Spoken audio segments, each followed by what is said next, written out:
I'm Daniel, 29, a male, and my future sister-in-law destroyed my wedding suit in one night. My in-laws defended her, calling me too sensitive. The words are a brutal summary of the day that changed everything, the day a piece of silk and wool became a battleground for a family's toxic secrets. My fiancée, Sarah, and I had been together for 5 years. She was the love of my life, a brilliant and kind architect who saw the world with the same hopeful eyes I did. I was a graphic designer, a creative soul who found joy in making beautiful things.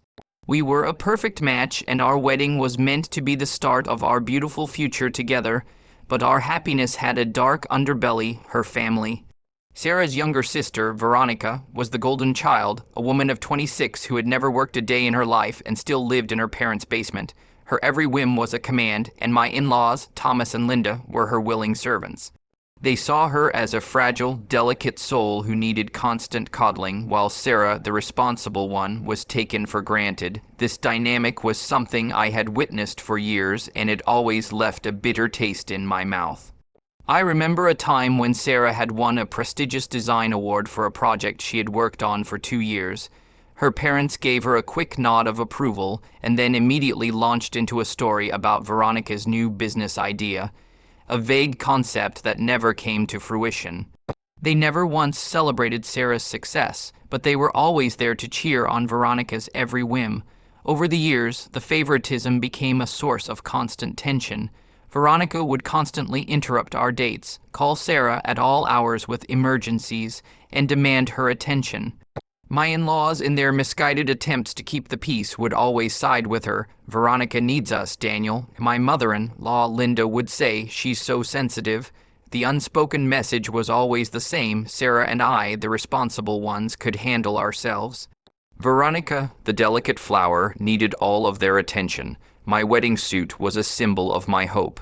It was a custom-made suit, a piece of clothing that I had spent months designing and saving for. It was meant to be a reflection of my love for Sarah, a sartorial expression of our shared future. I had it made by a local tailor, a man who had become a friend over the months of fittings and alterations. It was a dark blue suit with a subtle, intricate pattern on the inside of the jacket, a small, secret detail that only Sarah and I would know about. It was a masterpiece, a work of art, and it was meant to be a symbol of our love. Then, a week before the wedding, everything changed. We were having a small, pre-wedding dinner at my in-laws' house. The evening was filled with a familiar tension. Veronica, in her usual fashion, had made a scene, demanding that Sarah help her with a social media post. When Sarah, exhausted from a long day of wedding planning, politely declined, Veronica threw a tantrum. My in-laws, of course, rushed to her defense, calling Sarah selfish and unsupportive. I, in my quiet way, tried to stand up for Sarah, but my words were met with a cold, hard stare from my father-in-law, Thomas. The evening ended in a tense silence, and we left, our hearts heavy with a sense of dread. The suit, which I had left in the guest room for safe keeping, was now in a house filled with a family that despised my happiness. The foreshadowing was so clear, but I was too naive to see it. The next morning, I woke up with a sense of dread. The pre-wedding tension was a heavy blanket that had settled over our small apartment. I knew the dinner had been a disaster, and I couldn't shake the feeling that something was wrong. I called Sarah, and she answered, her voice tired and defeated. "I'm sorry about last night, Daniel," she said. "My family is just a lot." I knew what she meant. They were a lot of drama, a lot of manipulation, a lot of lies. I spent the day at my best friend Mark's house, a voice of reason in the storm of my life. Mark had seen the in-laws' toxic behavior from the start, and he had always been there to provide me with a reality check.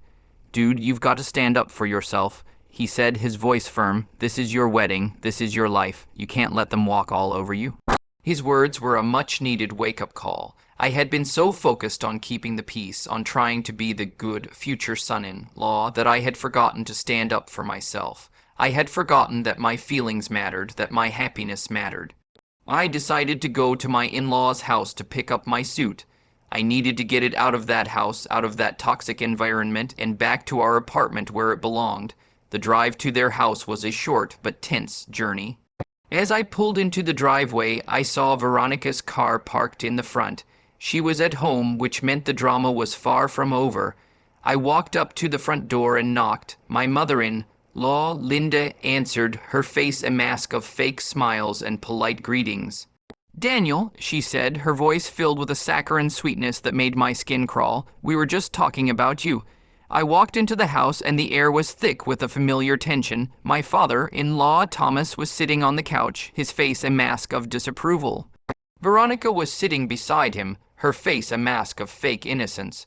She was a master of the lie, a woman who could cry on command and feign a remorse that she never truly felt. I knew what was coming. I knew they were going to try to gaslight me, to make me feel bad for standing up for myself.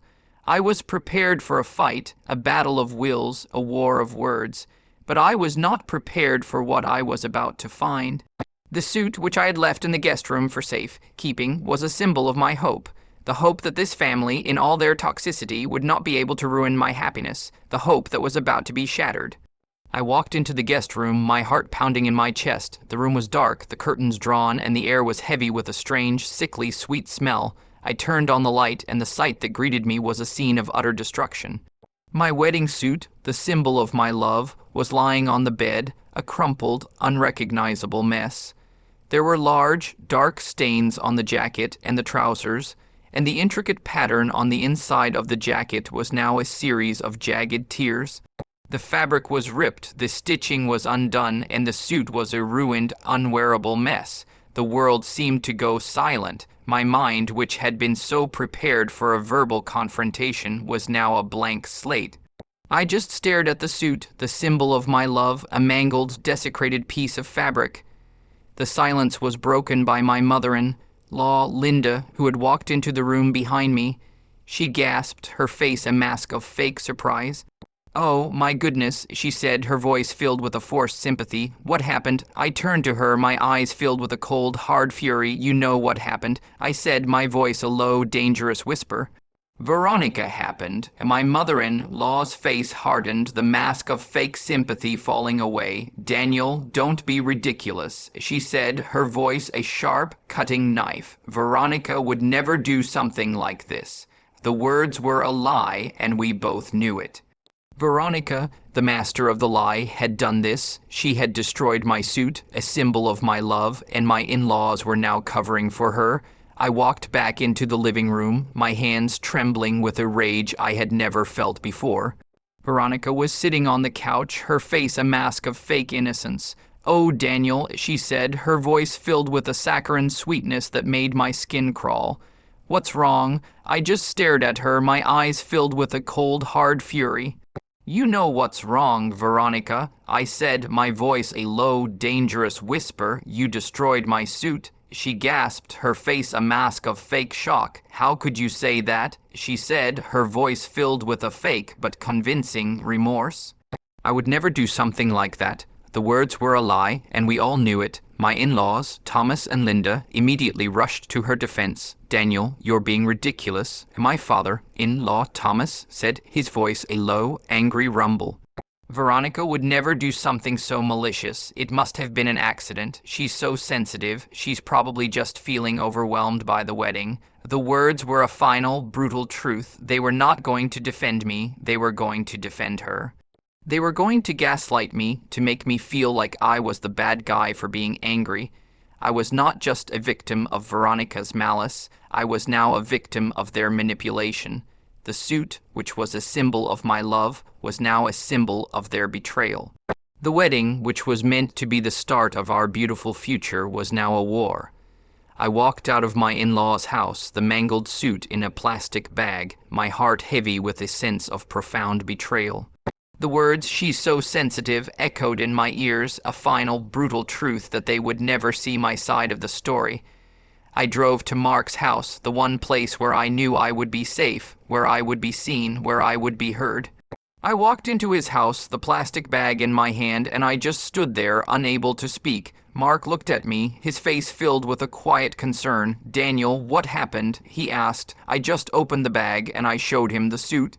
He gasped, his face filled with a mixture of shock and anger. "Oh my God," he said, his voice a low, dangerous whisper. "She did this. Veronica did this." I just nodded, my eyes filled with a cold, hard fury. "And my in-laws defended her," I said, my voice a low, dangerous whisper. "They said I was being too sensitive. They said it was an accident. They said she was just overwhelmed by the wedding." Mark's face hardened, his eyes filled with a quiet rage. "Dude, you've got to call Sarah," he said, his voice firm. "You've got to tell her what happened. She needs to know." I called Sarah, my hands trembling with a rage I had never felt before. She answered, her voice filled with a quiet concern. "Daniel, where are you? Are you okay?" she asked. I just took a deep breath and I told her everything. I told her about the suit, about the destruction, about her parents' gaslighting, about Veronica's fake innocence. I told her about the decade of neglect, the quiet favoritism, the endless stream of excuses. I told her that I was done. I was done with her family, done with the lies, done with the manipulation. "Sarah," I said, my voice a low, dangerous whisper, "I can't marry you, not now, not like this. I can't marry into a family that will never see me, that will never value me, that will always choose her over me." The words hung in the air, a final, brutal truth. Sarah was silent, and I could hear the sound of her quiet sobs. "Daniel," she whispered, her voice filled with a quiet devastation, "please, don't do this." But I had to stand up for myself.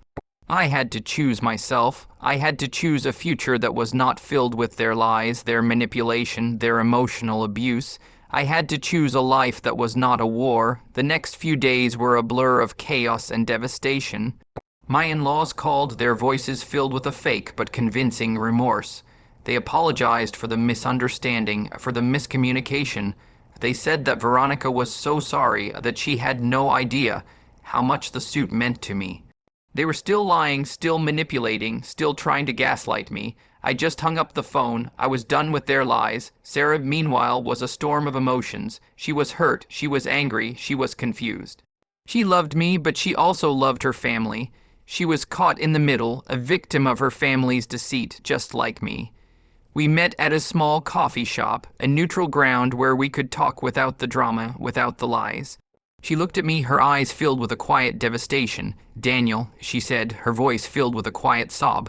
"What do we do?" I looked at her, and I saw a woman who was a victim, a woman who had been raised in a world of lies, a world of manipulation, a world of emotional abuse.